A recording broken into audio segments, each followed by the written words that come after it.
किसी भी job selection process में पार्टिसिपेट करते समय सबसे बड़ा चैलेंज एक ये रहता है कि रेज्यूमे कैसे बनाएं। तो सबसे पहले इसके लिए आपको ये पता होना चाहिए कि रेज्यूमे का मतलब क्या होता है। Resume is actually a brief account of information about you. इसमें जो सबसे इम्पोर्टेंट वर्ड है वो है ब्रीफ। इसका मतलब ये है कि रेज्यूमे की लेंथ हमेशा बहुत लिमिटेड होती है। प्रोफेशनली सजेस्ट किया जाता है कि रेज्यूमे 1 या 2 पेज का होना चाहिए, पर पर्सनली मैं ये ट्राई करता हूँ कि रेज्यूमे हमेशा 1 ही पेज का रहे। हम रेज्यूमे हमेशा A4 साइज़ के पेज पे ही बनाते हैं। एक और बहुत इंपॉर्टेंट चीज़ ये है कि रेज्यूमे का कोई स्पेसिफिक फॉर्मेट नहीं होता। अगर आप ऑनलाइन सर्च करें तो आपको बहुत सारी साइट्स, बहुत सारे टेम्पलेट्स मिलेंगे। मैंने अपना रेज्यूमे बनाने के लिए ये किया कि जितने भी मेरे सीनियर्स हैं जो अच्छी कंपनी में प्लेस हुए, मैंने उनसे उनके रेज्यूमे मंगवाए और उन रेज्यूमेस को रेफरेंस लेके मैंने अपना रेज्यूमे डिज़ाइन किया। मैंने अपना रेज्यूमे भी शेयर किया है, आपको लिंक डिस्क्रिप्शन बॉक्स में मिल जाएगा, ताकि आप भी इस रेज्यूमे को रेफरेंस लेके अपना डिज़ाइन कर पाएँ।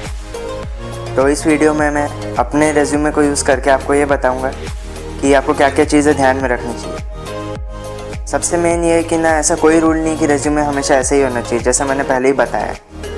बस ये है कि आप रेज्यूमे अपना अट्रैक्टिव बनाइए, पर साथ ही साथ फॉर्मल भी रखिए उसे, क्योंकि ये एक फॉर्मल डॉक्यूमेंट है जो आप प्रेजेंट करने वाले जब आप किसी इंटरव्यू में जा रहे हैं। ये ध्यान रखिएगा कि पेज साइज़ A4 होना चाहिए और फ़ॉन्ट ऐसा यूज़ कीजिए जो थोड़ा फॉर्मल लगे। मैंने अपने रेज्यूमे में टाइम्स न्यू रोमन यूज़ किया है। और साइज़ भी ध्यान रखिए कि इतना बड़ा साइज़ नहीं यूज़ करना पड़े आपको कि पेज के बाहर चली जाए चीज़ें, या इतना छोटा भी नहीं कि इंटरव्यूअर को दिखे ही ना। मैंने जो यूज़ किया है, जो नॉर्मल कंटेंट है उसके लिए 12 पॉइंट्स का साइज़ यूज़ किया है, और जो हेडिंग्स है उसके लिए 14 पॉइंट्स वाला साइज़ यूज़ किया है।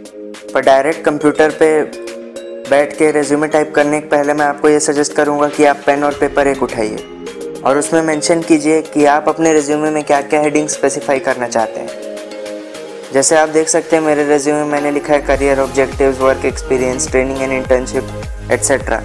तो मैं आपको ना ऐसी एक लिस्ट दे रहा हूँ जिसमें से आप चूज़ कर सकते हैं कि आपको कौन कौन सी हेडिंग्स यूज़ करनी है। ये जो हेडिंग्स है ये मैंने बहुत सारे रेज्यूमे देख देख के फिर फाइनल एक कंपाइलेशन तैयार किया है, ताकि आपको कहीं और जाने का नीड ना पड़े। इन्हीं हेडिंग्स में से आप पिक करके अपने रेज्यूमे में डाल सके चीज़ें।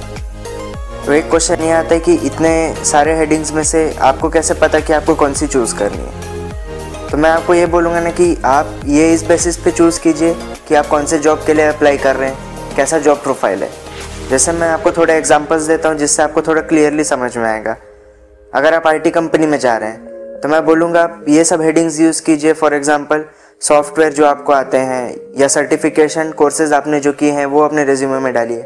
अगर आप टीचिंग में जा रहे हैं तो आप उसमें ये बताइए कि आप कौन कौन सी लैंग्वेजेस जानते हैं।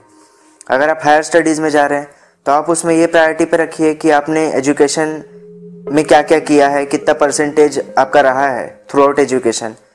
अगर आप ऐसी जगह जा रहे हैं जहाँ आपको पब्लिक से बहुत ज़्यादा डील करना है तो आप एक्स्ट्रा करिकुलर एक्टिविटीज़ जो है उसको प्रायोरिटी पे रखिए, क्योंकि इससे ये पता चलता है कि आप काफ़ी एक्टिव हैं लोगों से बातचीत करने में, उनसे घुलने मिलने में। हेडिंग डिसाइड करने के बाद जो नेक्स्ट चीज़ आती है वो आती है उसके अंडर का कंटेंट। तो मैं आपको ये सजेस्ट करूँगा ना कि जितना हो सके ना आप सच्चाई बोलिए, क्योंकि मैंने खुद अपने एक्सपीरियंस में देखा है लोगों को ऐसा हुआ है कि जिन्होंने जितना आता था उससे ज़्यादा मेंशन कर दिया ताकि रेज्यूमे उनका अट्रैक्टिव लगे। पर ऐसा होता है कि ना, अगर इंटरव्यूअर ने आपकी एक चीज़ पकड़ ली, फॉर एग्जांपल आपने लिया कि मुझे ये सॉफ्टवेयर आता है, तो कई बार ऐसा भी होता है कि लोगों के पूरे इंटरव्यू सिर्फ एक सॉफ्टवेयर पे खींचा जाता है। और अगर किसी भी इंटरव्यूअर को कभी ऐसा लगा कि आप झूठ बोल रहे हैं तो आप ऑब्वियसली एज्यूम ऐसा कर सकते हैं कि वो आप रिजेक्ट ही कर देंगे। इसलिए मैं आपको बोल रहा हूँ कि जितना हो सकता है ना उतनी आप चीज़ें जो आपको सच में आती है, जो सच्चाई है ना, उसको मेंशन कीजिए और उसके बाद ना थोड़ा बहुत मैनिपुलेट कीजिए। अगर आप झूठ भी बोल रहे हैं ना तो थोड़ा स्मार्टली झूठ बोलिए। बहुत ज़्यादा झूठ बोलेंगे तो पकड़ा जाएंगे। थोड़ा बहुत बोलिए पर उनको ऐसा फील कराइए कि आप सच ही बोल रहे हैं। अपने रेज्यूमे को अट्रैक्टिव बनाने के लिए ना बोल्ड लेटर्स यूज़ कीजिए, कैप्स लॉक यूज़ कीजिए, बुलेट्स एंड नंबरिंग्स यूज़ कीजिए। जब भी आप कुछ कंटेंट अगर दे रहे हैं ना तो मैं आपको ये सजेस्ट करूँगा ना कि आप रिवर्स क्रोनोलॉजी यूज़ कीजिए। मतलब जो सबसे रिसेंट चीज़ें हैं और सबसे इम्पोर्टेंट चीज़ें हैं ना वो सबसे ऊपर रखिए, क्योंकि कोई भी इंसान है वो हमेशा ऊपर से ही देखना चालू करता है। तो ऊपर वाली चीज़ें सबसे रिसेंट और सबसे इम्पोर्टेंट होनी चाहिए, सबसे ज़्यादा जिसका इम्पैक्ट पड़े आपके सिलेक्शन पे।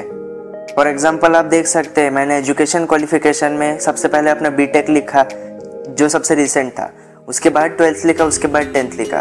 तो पुरानी चीज़ों को मैंने हमेशा लास्ट में ही रखा है सारी जगह। और रेज्यूमे पे ना लोग ज़्यादा विश्वास तब कर पाएंगे ना जब आप उसमें स्पेसिफिक पॉइंट्स मेंशन करें।